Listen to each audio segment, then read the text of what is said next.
Hi guys, I'm Tank the Plumber, William Whalen. I'm a plumber from Newfoundland, Canada. I'm a commercial plumber, started off residential. I've been doing this for almost 20 years. I'm a foreman for a mechanical company, and we do plumbing, HVAC, and a little bit of controls. Hi Mayfair CTE, my name is Carly and I'm a plumber. Hello Mayfair CTE, my name is James Brand, I'm from Florida, and I'm a plumber. Being a plumber is a lot more than just fixing leaky faucets. It's actually one of the most important jobs in all of the trades. And that's because as plumbers, we're responsible for protecting the health of the entire nation. The way we do that is by making sure that good, clean, safe water gets delivered where it needs to be, and we install and maintain the drainage systems that remove all the waste material away from everybody so you don't get sick. My name is Erin, and I am a union plumber out of Local 98 in Detroit, Michigan. I am a second-year apprentice out of a 5-year apprenticeship program, and I'm currently doing industrial commercial plumbing in one of our auto plants in Detroit. My name is Nick. I own Nick's Drain Cleaning and Rooter. I specialize in drain cleaning and residential service. I started in the industry about 12 years ago, doing commercial plumbing for Starbucks. We did new construction, remodel, and service. I also work for the city I live in water distribution. I maintain all the water lines up to the meter.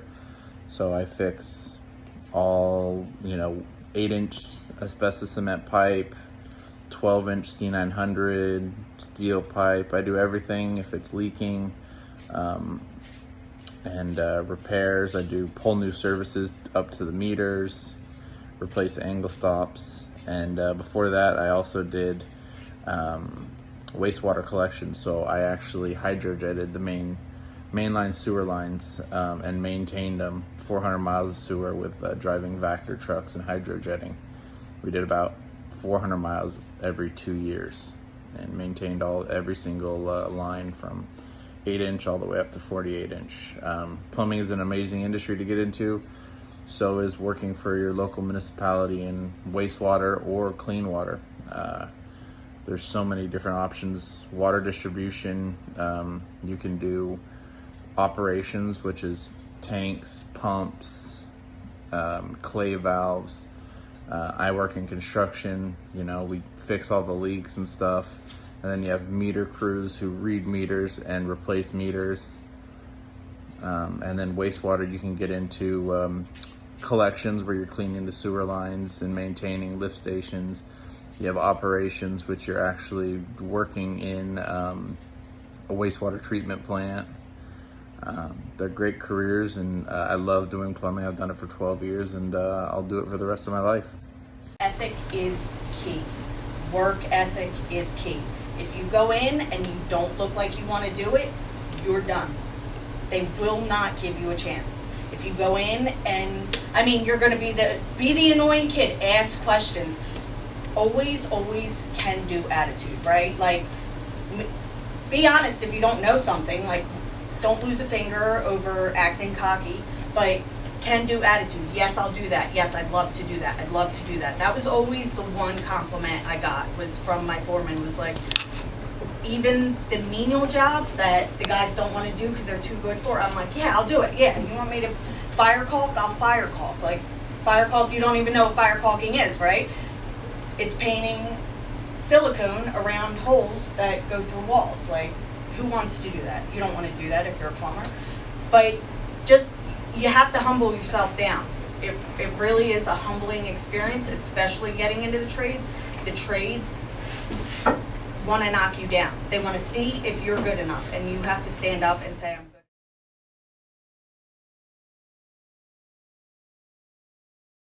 Hi, I'm Ryan Venn, and I've been plumbing for about 25, 26 years now.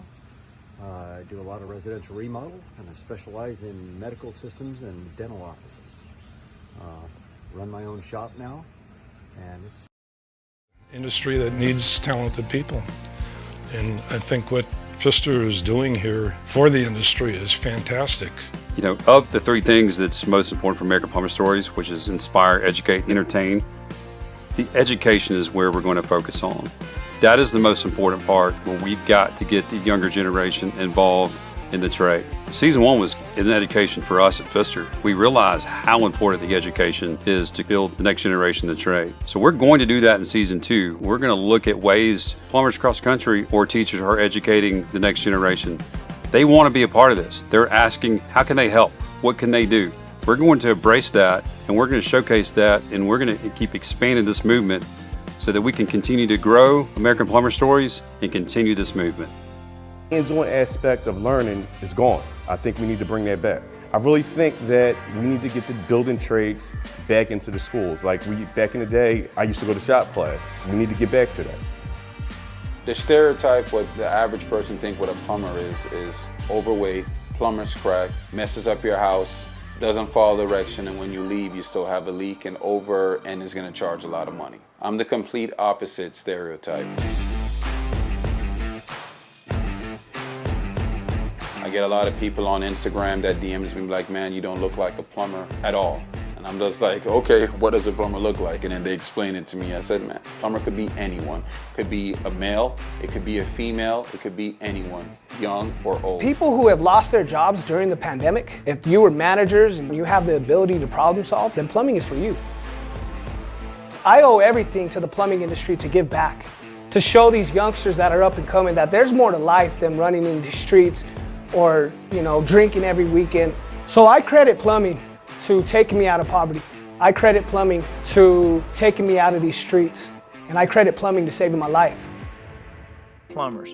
But what I didn't know and what I've learned in doing this show is the desire for those people that are plumbers. This ain't like a lot of businesses where you don't really want a lot of competition. These people want people out there doing what they're doing because they have a passion for it. And the biggest thing that we're lacking in our country is the education, the ability for someone to go to a school to learn the plumbing trade. And that's what the show's all about. We've even had politicians reach out to us, maybe looking at changing the way they educate the students. How can they do more classroom curriculum? How can they change it to steer them into the trade? I personally want to say thank you to everybody that's been watching the show, that's become a part of this movement, especially the plumbers. Thank you all so much for what you're doing. But I also want to thank the people who aren't plumbers who've been watching the show and tell you this. I've said this all along, and I'll continue to say this. I've always wanted my children to have an education, but I also wanted them to have an education in an area that they would enjoy.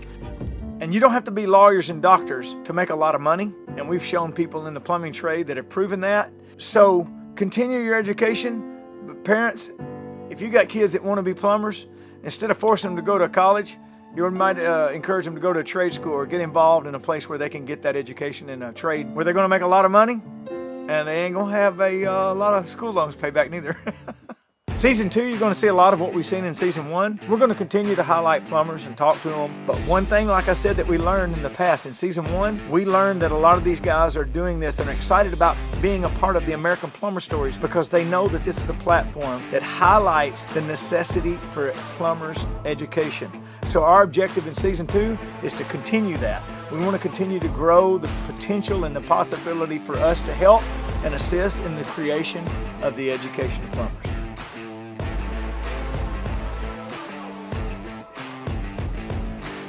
Pfister has partnered with the National Housing Endowment to support the Skilled Labor Fund. You can go to AmericanPlumberStories.com to learn how you can apply for scholarships and help support the fund.